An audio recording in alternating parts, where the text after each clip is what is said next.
दोस्तों, 2024 में सावन का अगला सोमवार कब है और कितने सोमवार पड़ेंगे?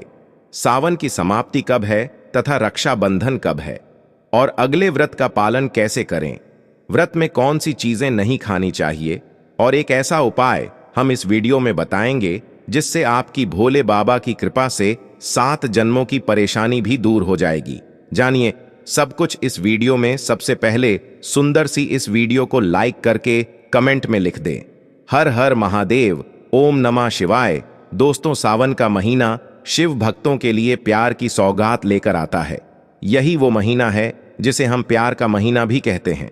पक्षियों की चहचहाहट मधुर संगीत में बदल जाती है, वर्षा ऋतुओं का आगमन होता है, प्रकृति जगमग्न हो जाती है, खूबसूरत शब्दों से आपस में बातें करती हैं।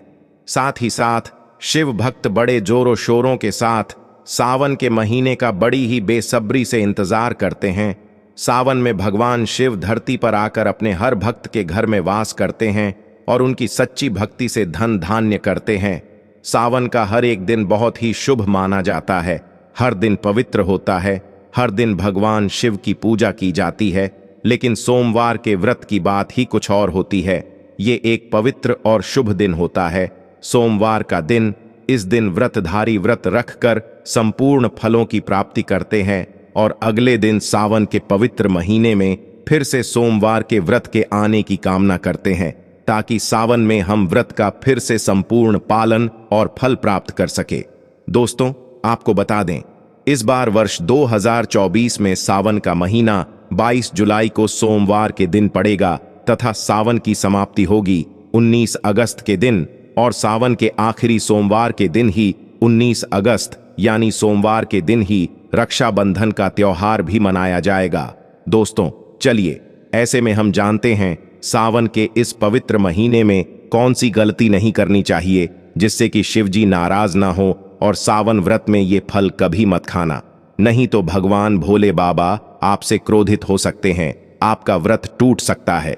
आइए जानते हैं कुछ ऐसी सावधानियां जिसे भूलकर भी नहीं करनी चाहिए। दोस्तों, नंबर 1, शास्त्रों में कहा गया है कि व्रतधारी को उधार मांगकर फल आदि नहीं खाने चाहिए। इससे पाप लगता है और व्रत अधूरा रह जाता है। फिर चाहे वो सोमवार का व्रत हो या कोई भी व्रत क्यों ना हो, पड़ोसियों से मांगकर व्रत आदि में फल वगैरह नहीं खाने चाहिए। व्रत में उधार मांगकर खाने से व्यक्ति का व्रत झूठा हो जाता है।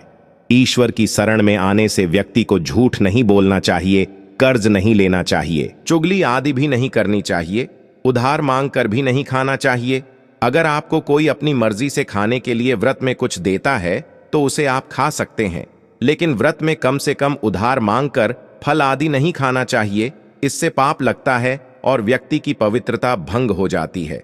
दोस्तों, नंबर 2, सोमवार का व्रत हो या सावन का व्रत, आपको नाशपाती नहीं खाना चाहिए। दरअसल इस फल का नाम नाश यानी नाश करने वाला होता है, इसलिए इस फल को व्रत में नहीं खाना चाहिए। व्रत आदि को छोड़कर किसी और दिन आप कभी भी खा सकते हैं, लेकिन अगर जिस दिन आपका व्रत हो उस दिन नाशपाती का सेवन नहीं करना चाहिए, भगवान को भी नाशपाती नहीं चढ़ाना चाहिए। दोस्तों, नंबर 3, सिंघाड़े का आटा खाने से भी आपका व्रत टूट सकता है। आपको बता दें, लंबे समय से रखा हुआ आटा आपका व्रत भंग कर सकता है। दरअसल पुराने आटे में कीड़े वगैरह पड़ जाते हैं जो ठीक तरह से दिखाई भी नहीं देते। ऐसा आटा खाने पर दरअसल आप मांस का सेवन करते हैं और व्रत में कीड़े खाना घोर पाप के बराबर माना गया है और आपका व्रत भी भंग हो जाता है। व्रत में ताज़ा आटा खाना चाहिए। लंबे समय से रखे हुए आटे में कीड़े पड़ जाते हैं, ऐसा कभी ना करें।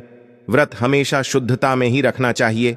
सावन का महीना बड़ा ही पवित्र महीना माना गया है, इसलिए ये 5 चीजें भगवान शंकर के पास कभी ना रखें।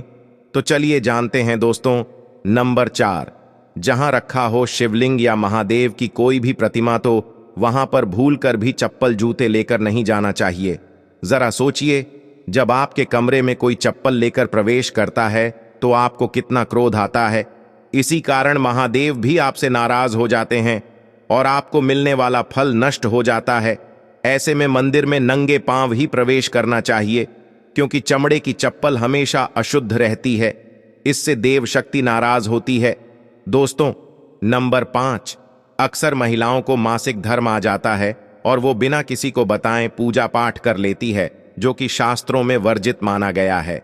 इस समय महिलाओं को जानकर भी अनजान नहीं बनना चाहिए। अगर आपको मासिक पीड़ा है तो घर के बने मंदिर में या बाहर बने मंदिर में कभी प्रवेश नहीं करना चाहिए। इससे देव शक्तियां नाराज होकर आपसे क्रोधित हो सकती हैं। ऐसे समय में शिवलिंग को छूना घोर पाप के बराबर माना गया है। जरा सोचिए, ऐसी अवस्था में जब महिला को बुरा लगता है तो ईश्वर को कितना बुरा लगेगा।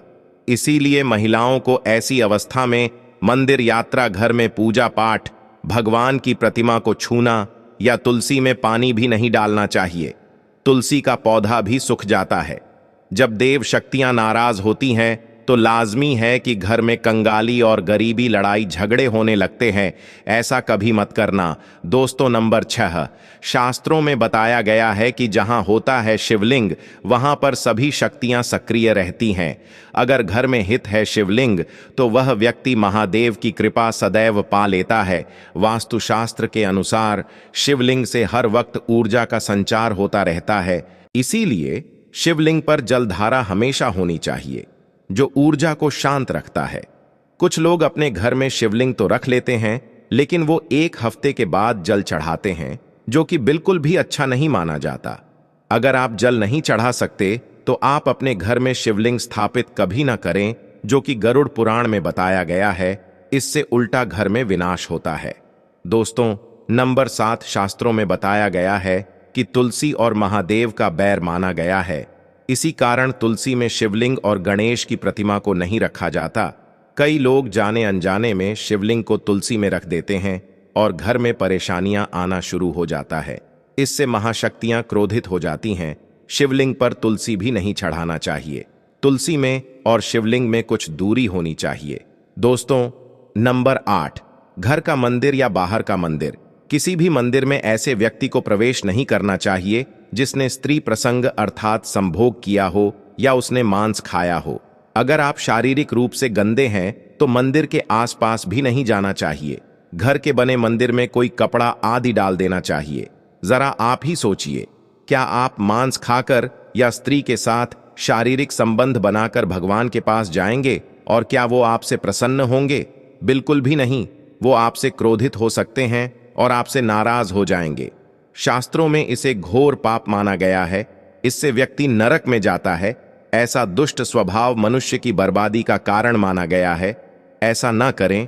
ईश्वर के सामने हमेशा नहा धोकर मन पवित्र लेकर ही जाना चाहिए।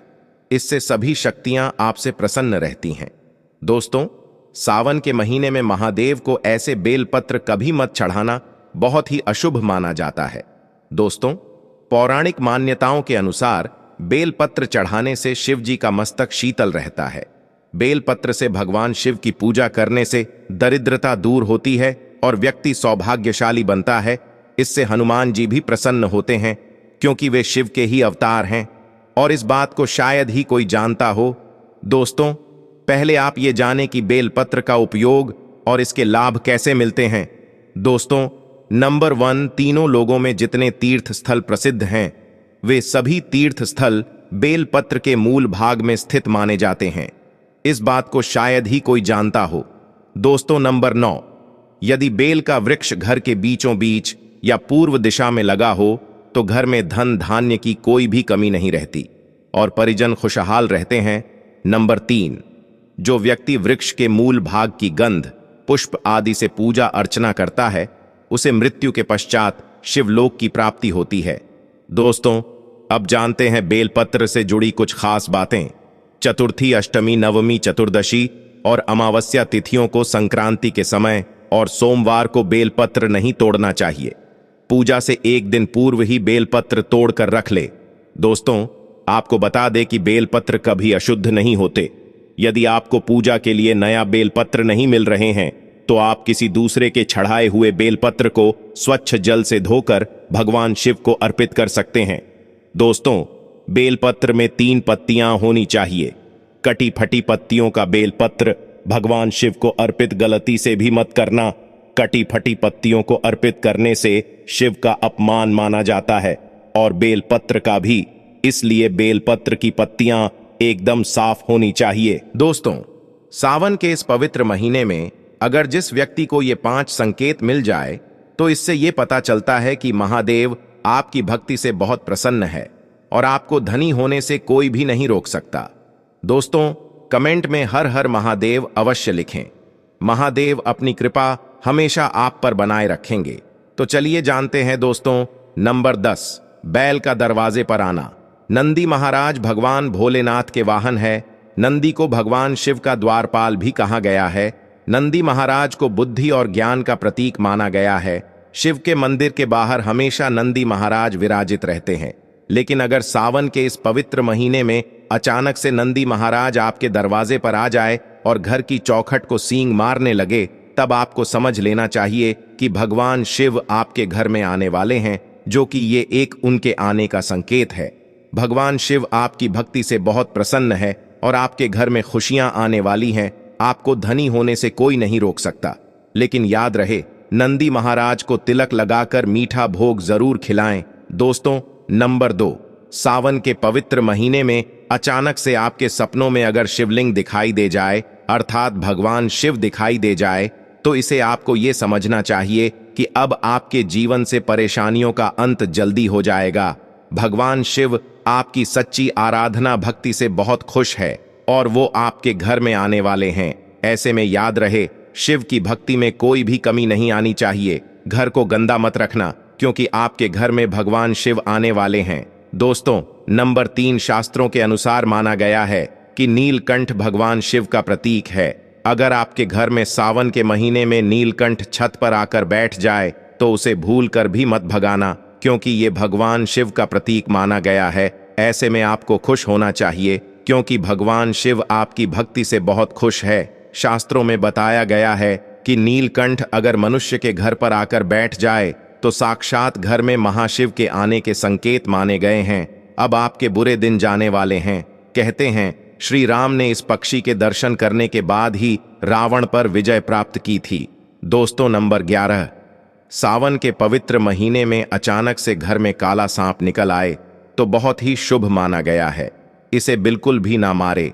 ये भगवान शिव के आने का संकेत है। जिनकी भक्ति से महादेव प्रसन्न होते हैं, तब महादेव किसी खास अवसर पर ही अपने दर्शन देते हैं। सावन का महीना बहुत ही पवित्र महीना माना गया है। यही वो महीना है जिसमें भगवान शिव धरती पर आते हैं और उसी घर में अपना वास बना लेते हैं जो सच्चा भक्त होता है। सपनों में किसी नाग नागिन का जोड़ा देखना बहुत ही शुभ माना गया है। ये घर में शिव के आने का संकेत है। अब आपको खुश होने की जरूरत है।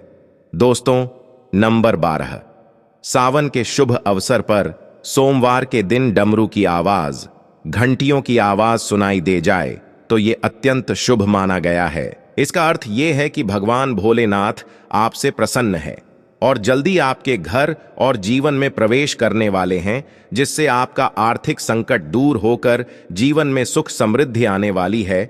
महादेव आपसे बहुत खुश हैं। दोस्तों, आप जानते हैं सावन के पवित्र समय में मंदिर में घंटी क्यों बजाई जाती है, ताली क्यों बजाई जाती है, मंदिर के अंदर कारण क्या है? तो ये पुराण है कि मंदिर के अंदर या घर के अंदर आप गरुड़ घंटी जब बजाते हो तो शिव महापुराण की कथा और लिंग पुराण की कथा, विष्णु पुराण की कथा कहती है। मात्र घंटी का नाद कर देने से जितने भूमि पर तीर्थ है, जितने साधक साधना कर रहे होते हैं, जितने तप कर रहे होते हैं, जितनी पवित्र नारी स्त्री का पालन कर रही होती है, जितने दान हो रहे होते हैं, कुछ समय पर जिस समय तुमने घंटी बजाई है उस पल वो सारे पुण्य घंटी का नाद करते से तुम्हारे खाते में आ जाते हैं। शंकर जी के मंदिर में जाकर ताली का नाद किया जाता है। ताली शिव मंदिर में क्यों बजाई जाती है? मंदिर में जितने भी बैठे होंगे, जो भजन कर रहे होंगे, जो साधना कर रहे हैं, अभिषेक कर रहा है, पूजन कर रहा है, 3 बार ताली बजाने से उनका सारा का सारा पुण्य हमारे खाते में आ जाता है, खींचा चला आता है, हमारा भाग्य प्रबल हो जाता है, 1 सेकंड में हमारे खाते में आ जाता है और हमें लगता है हम शंकर को रिझा रहे हैं। घर में गरुड़ घंटी का नाद करना। दोस्तों, इसीलिए बच्चों को खेलने के लिए घंटी नहीं दी जाती। गरुड़ घंटी कोई खेलने को नहीं देता, दूसरा सामान दे देंगे, पर गरुड़ घंटी नहीं देंगे। क्यों नहीं देते? क्योंकि गरुड़ घंटी का जब नाद किया जाता है तो सबका पुण्य हमारे खाते में जाता है। कोई साधारण नहीं है घंटी बजाना। पूजन के समय, स्मरण के समय पर भजन आदि करना चाहिए, इसलिए घंटी भी हर कभी नहीं बजाई जाती। और आपसे भी निवेदन है, मंदिर में भी जाओ तो घंटी का नाद करो तो बड़े प्रेम से करो, ऐसे नहीं बजाओ। कई मंदिरों में मंदिर का पट बंद हो जाता है तो भी लोग घंटी बजा देते हैं, दोष लगता है। भगवान अगर मंदिर में सो रहे हैं तो उस समय घंटी बजाना घोर पाप माना जाता है। जिस जगह पर ब्राह्मण विद्वान है, साधक है, संत हैं, साधु हैं, मंदिर अगर बंद होता है तो उसके साथ में घंटी के नीचे का भाग को रस्सी से ऊपर बांध दिया जाता है, जिससे घंटी ना बजे। कहते हैं भगवान अगर विश्राम कर रहे हैं, सो रहे हैं, निंद्रावश्य में है या पट बंद है, कुछ समय में पट बंद का समय है और घंटी का अगर नाद हो जाए तो 11 ब्राह्मण के भूखे रहने का दोष लग जाता है। जीवों को मात्र घंटी बजा देने पर अगर भगवान विश्राम में है, पट बंद, दरवाजा बंद लिखा हुआ है, मंदिर खुलने का समय 11 बजे और 3 बजे तक मंदिर बंद होने का समय, और तुमने यदि समय देख लिया और तुम उस समय कह रहे हो कि मैं दूर से आया हूं, घंटी तो बजाऊंगा, तो ऐसा करने से कई लोगों के भूखे रहने का दोष आपको लग जाता है। घंटी बजाने का सबसे शुभ समय माना जाता है सुबह 4 बजे से लेकर सुबह 11 बजे तक अत्यंत दुर्लभ और मंगलकारी माना जाता है। इस समय घंटी बजाना और रात के समय शाम 6 बजे से लेकर रात 11 बजे से पहले तक पूजा पाठ तथा घंटी बजा लेनी चाहिए, क्योंकि 12 से पहले तथा 12 के बाद मंदिर के पट बंद कर दिए जाते हैं। इस समय देवी देवता विश्राम करते हैं, निद्रा में चले जाते हैं। इस समय उन्हें जगाना मतलब घोर पाप का भागीदार बनने के बराबर है। आप अपने पुण्य नष्ट कर सकते हैं। दोस्तों, एक ऐसा उपाय है जिसको अगर आपने सावन के पवित्र महीने में कर लिया तो दुनिया की कोई भी ताकत, कोई भी शक्ति आपको करोड़पति होने से रोक नहीं पाएगी। बस आप कर लेना ये उपाय, क्योंकि सावन बार बार नहीं आता है, उपाय जरूर करना। इस समय भगवान शिव सक्रिय अवस्था में होते हैं, जो मांगो अवश्य पूरी होती है। दोस्तों, आज हम आपको बताएंगे जिससे मात्र कुछ ही समय में आपके जीवन से कर्ज हमेशा के लिए उतर जाएगा। हम आपको कागज, पेन, कॉपी आदि पर लिख कर दे सकते हैं कि मात्र कुछ ही समय में इस उपाय से आपका कर्ज तुरंत उतर जाएगा। घर से तमाम तरह की परेशानियां, गृह क्लेश, पति पत्नी की परेशानी, नजर दोष, मंगल दोष, पितृदोष, गरीबों का दोष, भयंकर काल सर्प दोष, शनिदेव का दोष, बरसों पुरानी यदि किसी की बद्दुआ, काला जादू अगर जीवन में किसी ने कर रखा है तो वह मात्र इस उपाय से पल भर में ही दूर हो जाएगा। दोस्तों, ना कम ना ज्यादा, पूरे 5 काम आपको करने हैं। दोस्तों, कमेंट में हर हर महादेव अवश्य लिखें, जिससे महादेव अपनी कृपा हमेशा आप पर बनाए रखेंगे। दोस्तों, अक्सर हम शौक के लिए क्या कुछ नहीं करते, यहां तक कि अपना घर तक गिरवी रख देते हैं। नौबत यह भी आ जाती है कि कुछ लोग तो कर्ज के कारण अपना घर तक छोड़ देते हैं, और वैसे देखा जाए तो कर्ज से बढ़कर कष्टप्रद कोई स्थिति नहीं होती। कर्ज एक श्राप की तरह होता है, जो अगर एक बार लग जाए तो बिना उपाय किए उतरता ही नहीं है। अगर आप भी कर्ज के बोझ से परेशान हैं तो इस उपाय का प्रयोग अवश्य करें। 2 से 8 दिन के अंदर लाभ मिलने लगता है। ये बात आपको शायद मजाक लगे, लेकिन मैं आपसे वादा करता हूं कि यह 100% सत्य है। लेकिन इसका लाभ लेने के लिए आपको 5 काम अवश्य करना है, तभी ही कर्ज से मुक्ति मिलेंगे। तो चलिए शुरू करते हैं। सच्चे दिल से कमेंट बॉक्स में लिखे हर हर महादेव, ओम नमः शिवाय, एक लाइक जरूर करें। आज का वीडियो बहुत ही सुंदर है, इसीलिए एक लाइक आप पहले ही कर दें, क्योंकि बाद में आप लाइक करना भूल जाते हैं। आपका एक लाइक हमारे लिए बहुत ही कीमती है, बहुत ही प्यारा है। इसीलिए सावन के पवित्र महीने में भगवान शिव के लिए एक लाइक तो बनता है। दोस्तों, 5 कामों में सबसे पहला काम है, सबसे पहला उपाय है पक्षियों को दाना डालने से जिंदगी की बहुत सारी खुशियां मिलती है, जिसकी आप कल्पना भी नहीं कर सकते। पक्षी को हर शनिवार, मंगलवार दाना डालने से जल्द कर्ज से मुक्ति मिलने लगती है। शिव पुराण के अनुसार भगवान शिव कहते हैं, यदि व्यक्ति के जीवन में कर्ज हो तो उसी समय उस व्यक्ति को पक्षी को दाना डालना चाहिए तथा पानी पिलाना चाहिए। भगवान शिव कहते हैं, माटी के प्याले में जो व्यक्ति पक्षी को पानी पिलाता है तो उस व्यक्ति की 7 पीढ़ियां कभी कर्ज नहीं भोगती। माता पार्वती भगवान शिव से कहती हैं, हे महादेव, यदि पिछले जन्म का कर्ज वह अगले जन्म में चुकाना चाहे तो उस मनुष्य को क्या करना चाहिए? दोस्तों, तब भगवान शिव माता पार्वती से कहते हैं, हे देवी, इसका सीधा सीधा जवाब मैं आपको देता हूं। अगर मनुष्य आरण मुक्त होना चाहता है, कर्ज से मुक्त होना चाहता है, अगर वह अपने पापों से मुक्ति पाना चाहता है, तो उसे पक्षियों की निस्वार्थ भाव से सेवा करनी चाहिए, दाना पानी उन्हें देते रहना चाहिए। तभी मैं प्रसन्न रहता हूं और व्यक्ति को आर्ण मुक्त करता हूं। अगले जन्म तक पीढ़ी दर पीढ़ी उसकी कभी कर्ज की भागी नहीं होती। अगर आप भगवान शिव के कहने से एक बार उनकी राह पर चल दिए, तब आपके जीवन में कभी कर्ज की कोई भी जरूरत नहीं होगी। आपको कर्ज लेने की आवश्यकता नहीं पड़ेगी, बल्कि तेजी से आपके घर में सुख शांति आएगी, धन बढ़ेगा, वैभव की प्राप्ति होगी। और ये उपाय करने के बाद इसका असर आपको 2-3 दिन में दिखने लगता है। यह काम तो जरूर करें, क्योंकि साक्षात भगवान शिव ने मनुष्य को कर्ज से बचाने के लिए बोले थे। दोस्तों, चींटियों को अगर उनके मन के अनुसार खाना खिलाया जाए, भोजन कराया जाए, तो जिंदगी का वो सारा सुख मिलता है जिसकी हर किसी को जरूरत है। इसलिए ये उपाय भी करते रहे। ऐसा करने से जल्द कर्ज से मुक्ति मिल जाती है। चींटियां धरती पर मनुष्य का कर्ज कम करने के लिए ही धरती पर वास करती है। अगर मनुष्य इस बात को समझ जाए कि चींटियां हमारे दर्द के बोझ को सहती हैं, कम करती हैं, कर्ज को घटाती है, तब उसी क्षण हमारे भारत में कोई भी कर्ज का भागी नहीं बनेगा। कर्ज के बोझ के कारण उसे अपना घर गिरवी नहीं रखना पड़ेगा। किसी भी शादीशुदा स्त्री को अपने गहने गिरवी नहीं डालने पड़ेंगे। भूमि आदि को परेशानियों के चलते बेचना नहीं पड़ेगा। दोस्तों, चींटियों का तो काम ही होता है मनुष्य के जीवन से आरण को हमेशा के लिए दूर करना। कर्ज को चींटियां कैसे कम करती है, वो उपाय हम आपको बताने वाले हैं, तो वीडियो के अंत तक बने रहना। चींटियों को ये एक चीज अवश्य खिला देना, उसी दिन से आपका कर्ज धीरे धीरे उतरने लगेगा। क्या चीज आपको खिलानी है, वो हम वीडियो में बता रहे हैं। बस आप वीडियो में बने रहना और वीडियो को लाइक जरूर करें। दोस्तों, देखिए, चींटियों को आप ऐसा क्या खिलाएं जिससे उसी क्षण हम आरण मुक्त हो जाएं, कर्ज हमारा छू मंत्र से उतर जाए। क्योंकि हमने शुरू में ही बताया था, शास्त्रों में लिखा है कि चींटियां मनुष्य का कर्ज कम करती है, कर्ज को घटा देती है, समाप्त कर देती है।